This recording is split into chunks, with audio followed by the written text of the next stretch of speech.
சித்திரை திருவிழா உருவான வரலாறு. மதுரையில் நம்முடைய நாயக்க மன்னருடைய ஆட்சி காலத்தில், திருமலை நாயக்கர் காலத்தில் வந்து பார்த்திங்கன்னா ஆண்டுக்கு 2 பெரிய விழாக்கள் மதுரையில் கொண்டாடப்பட்டிருக்கு. ஒன்று நம்முடைய மீனாட்சி அம்மனுடைய திருக்கல்யாணம்னு சொல்லக்கூடியதும், தேரோட்டம் அதுவும், அதுக்கு அடுத்து வந்து பார்த்திங்கன்னா அழகர் ஆற்றுல இறங்கக்கூடிய அந்த வைபவமும் 2மே பெரும் விழாவாக கொண்டாடப்பட்டுச்சு. அப்போது வந்து சமய காழ்ப்புணர்ச்சி அதிகம் இருந்த காலம், சைவர்கள் வைணவர்கள் அப்படிங்கிறது பிரிந்து இருந்த ஒரு காலகட்டம். அப்போது திருமலை நாயக்க மன்னர் தான் என்ன பண்ணுறாரு, இந்த 2யுமே சித்திரைக்கு கொண்டு வந்து ஒன்று சேர்க்கிறார். அது ஏன் திருமலை நாயக்கர் செஞ்சார் அப்படிங்கிறத நம்ம இன்றைக்கி தெரிஞ்சுக்க போகிறோம்.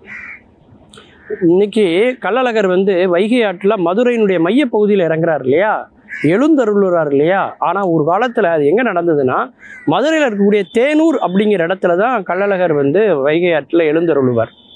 அந்த தேனூரில் என்ன பண்ணுவாங்கன்னா, மக்கள் எல்லோருமே என்ன செய்வாங்களாம், அங்கே நெல் கதிர்கள் இருக்கு இல்லையா, அதால் பந்தல் அமைச்சிருப்பாங்களாம் அந்த ஊர்களில்.